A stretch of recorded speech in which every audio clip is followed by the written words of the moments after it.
you. So, very excited to be here. I know Nanny, I kind of married into Norwich, which is why I'm here. Not to me, though. Yeah. And so I'm really pleased to be here. What you guys have done here, I think it's really exciting. To have a sort of monthly digital crowd, I think it's really something to be proud of. So, yes, Thomson Reuters, Developer Community Manager and Program Manager. What the heck is that? Thomson Reuters is in financial services. We sell stuff to the banks and hedge funds. Specifically, I look after a bunch of product managers who have software that allows developers to code applications that are using all this kind of market data and news that's coming in from the exchanges. That's as dull as it gets. I promise I won't bring that up again. And so one of the things I was asked when I took this job, which is 4 years ago now, it'll be my 5th year next year, was can you monitor where we are mentioned off the corporate website? So in doing this, I kind of noticed a few things, and I just wanted to talk a little bit about, that says change, by the way. Quick show of hands. Technology is always changing. Who, and I want a full arm, not a nod, who sort of 10, 15 years ago thought to themselves once, why on earth would I ever want a mobile phone? Put your hands up. Don't lie. And how many of you all have mobile phones now? Everyone, right? Same thing, Facebook. 5 years ago. How many of you thought it or said it to someone? I'm not going to have a Facebook account, it's for kids. And how many of you all got it now? The point is that a lot of things are changing. You don't notice it sometimes. And same thing goes for TV. The last 2 or 3 years, how many of you watch majority of your TV now from on demand, Virgin Plus, Sky Plus, anything, as you want? Probably quite a lot of you. And I bet every single one of you's fast forwarded through every single advert on those channels. So the technology's changing. Where our eyeballs are going is changing. Everything's shifting. And with that, the way we need to talk to our customers, retain our customers, acquire new ones, has changed as well. All right.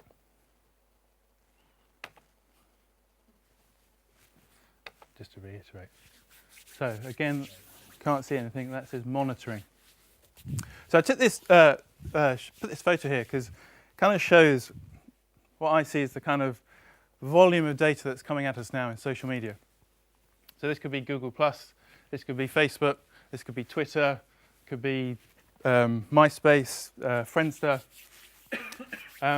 And to be honest, it's really worrying the corporate world, I think. I read somewhere that 72% of clients or customers are now monitoring social media in some form. To me, I was quite surprised. I thought if all staff can now get onto their mobiles and search Twitter for your brand and see what people are talking about right now, why shouldn't that be 100%? The other thing I saw, this is an IBM survey. They spoke to 1,700 chief marketing officers around the globe at big corporations. And 68% of them were worried that they didn't have a social media plan in place or anything like that. So there's this kind of panic out there, and this is why they're all going to their agencies. Let's just outsource this, tick that box. We need to get it covered.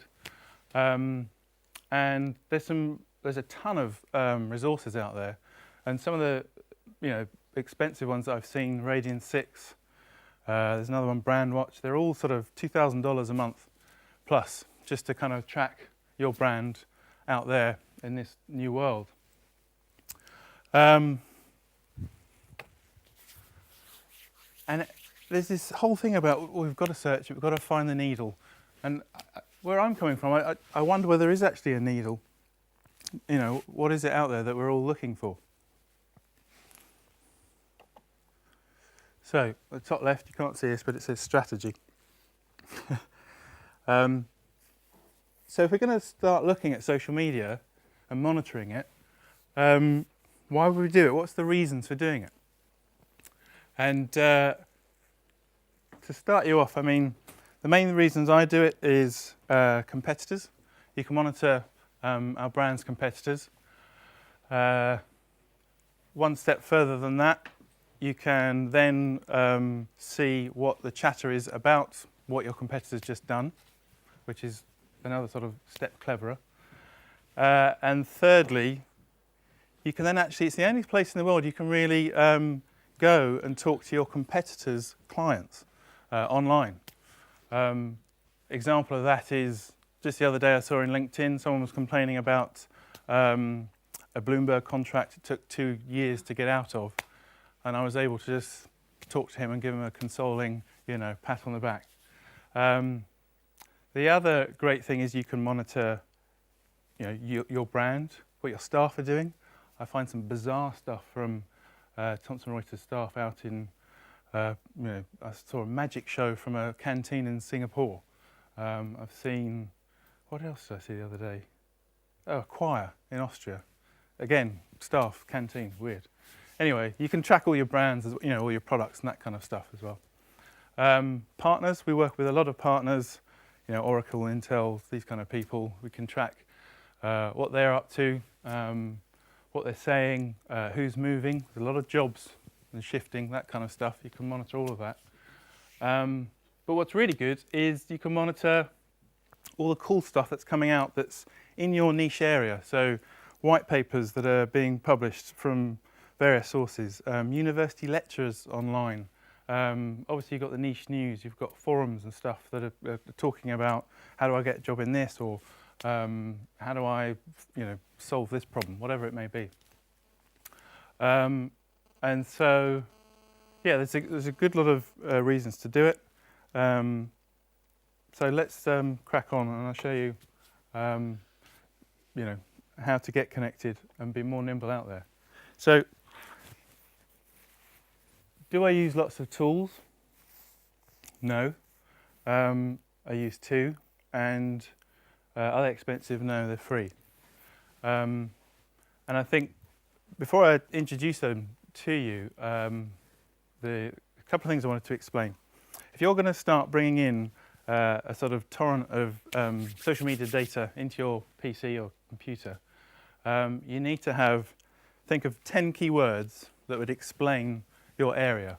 So for me, in that kind of financial technology world, it's words like big data, algorithmic trading, quantitative trading, co-location, all these kind of techie stuff that we do. But it's all kind of generic, kind of industry topic terms.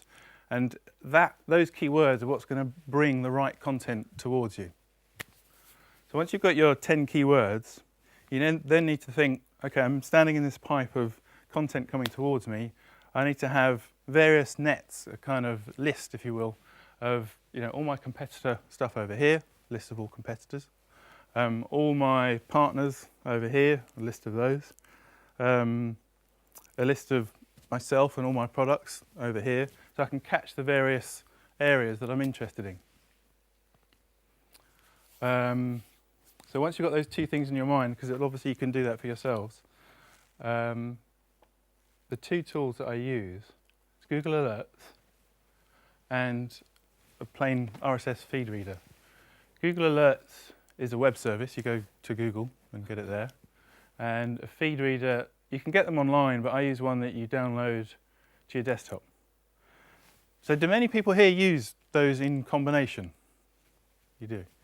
So I'm just going to run through those 2, and I probably need your guys' help at some point just to explain this. So Google Alerts, you take one of your keywords that I was just mentioning about, you can type it in, and instantly you get the results of what Google would send you for that keyword. It basically gives you everything that's new. So news, blogs, forums,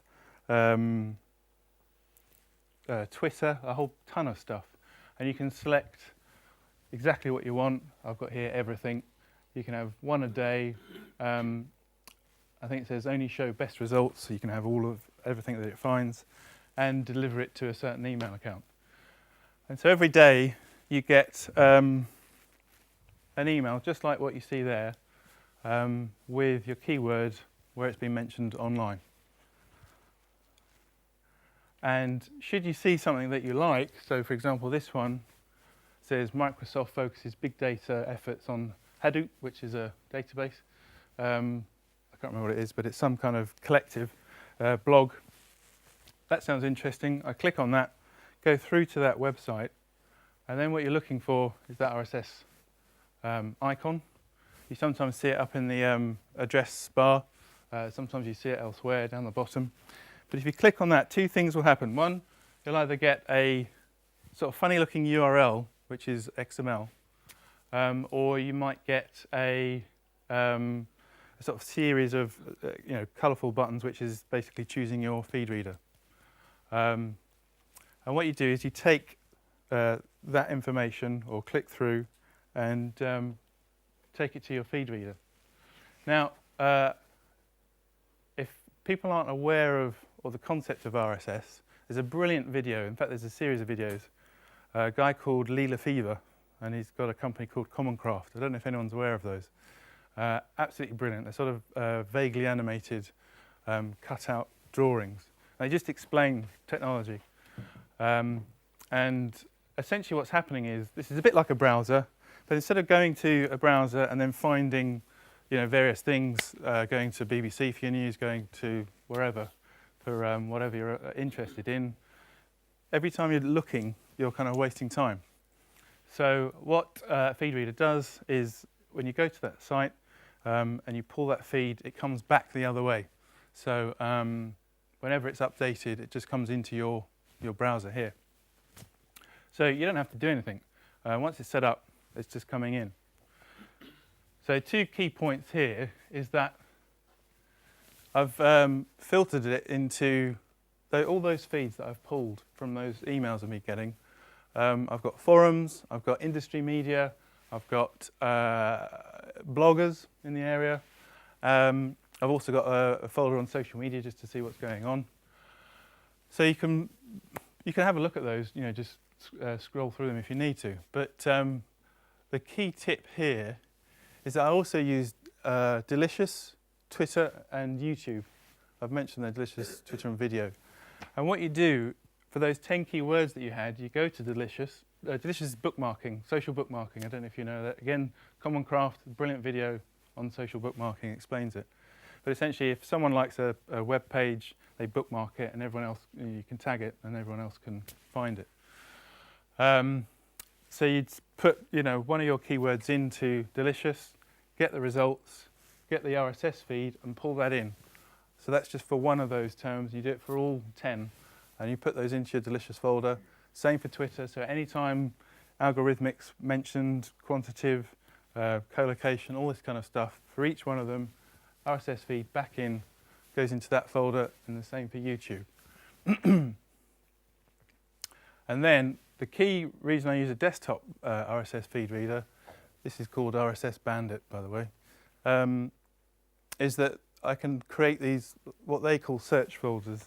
In FeedDemon, it's watch lists, but essentially it's all my various groups of things that I'm interested in, so competitors, partners, us, and that's essentially it. So what's happening is I leave that overnight, and that just fills up with all the news that's coming in, whether it be spoken on Twitter, uploaded as a video on YouTube, bookmarked as an interesting page on Delicious, or it's been blogged about. It's the whole lot. So you're really opening your eyes up to what's out there. And it's not loads. Once you've filtered it down, and the feed reader, really you're only interested in what's in here. You see for videos there, I've only got 4.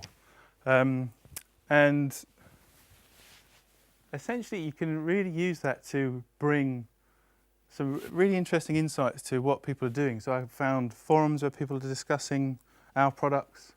For example, Occupy Wall Street, that's been happening. It's not being covered in the news properly. But here you'll get YouTube videos. You could pull in Flickr feeds of pictures. Plus you're getting the bloggers. So you're getting a really interesting perspective of what's happening out there.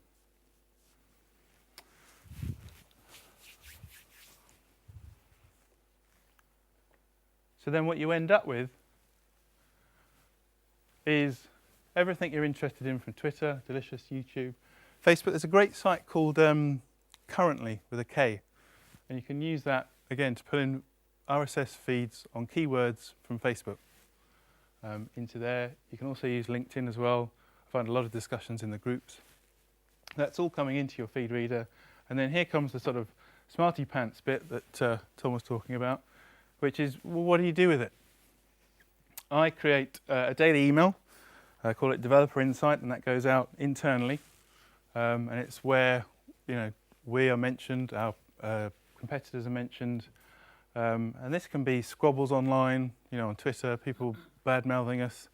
But generally, I haven't really felt or seen much negativity, and we're quite a big company, really. I also blog it internally. You can then reshare this, and this is where the sort of smarty pants bit comes in. It makes me look like I know what I'm talking about. I haven't the foggiest about algorithmic trading. I'm not a developer at all. A web developer, but that's nowhere near. And so you get a lot of developers following you who are interested in what you're sharing. You can share, the vast majority of content is obviously that good stuff, those white papers, those things that pop up on Wikipedia. My community, whatever they are, infrastructure guys, developers, love all that stuff. I also run a Thomson Reuters developer LinkedIn group. You can share some of the stuff there, and also on Google+. Unfortunately, Google+ doesn't have the RSS feed coming in yet. And then it's kind of over to you. Some really good examples I've seen recently is, first off, if you're going to have a social media strategy, you don't ever jump in and sell straight away. I heard someone say you have to go Beyonce on your customers and you have to put a ring on it first. You have to kind of date them first, because if you jump in, they're just going to run a mile. So it's all about just sharing all the stuff that you really like and just be useful.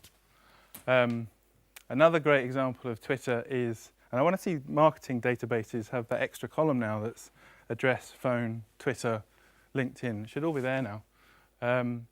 New customer, hedge fund in Chicago, bought a load of stuff from us. So we followed him. We found that he was on Twitter, followed him. And the sorts of things we were finding out were, from his feed, things like, go Chicago Bears or whatever they are. We've won today, or, the main guy's down. And obviously, what you're getting is customers are sharing data with us that they never used to. And it's the stuff that really hits them in the heart, stuff they're really passionate about. So obviously we could find out the team that he supports, the player that he liked, and we went to eBay and bought a shirt that was signed and sent it to him. And a few weeks later you get the call, thank you, that's absolutely amazing. How did you know? And of course it's all there, but the point is you're converting customers into a sort of customers for life. And I think once you've got happy people out there, you're more likely to have prospects just coming to you, and then you're not wasting money on marketing. So the key point I really wanted to leave you with is take these tools away from the marketers and put it in the hands of the staff, because it's the people that people are investing in. People buy people before they buy a product. And with that, I'll move over if there's any questions. But speak to me afterwards. Happy to talk to you afterwards as well. But that is all. First of all, let's have a round of applause.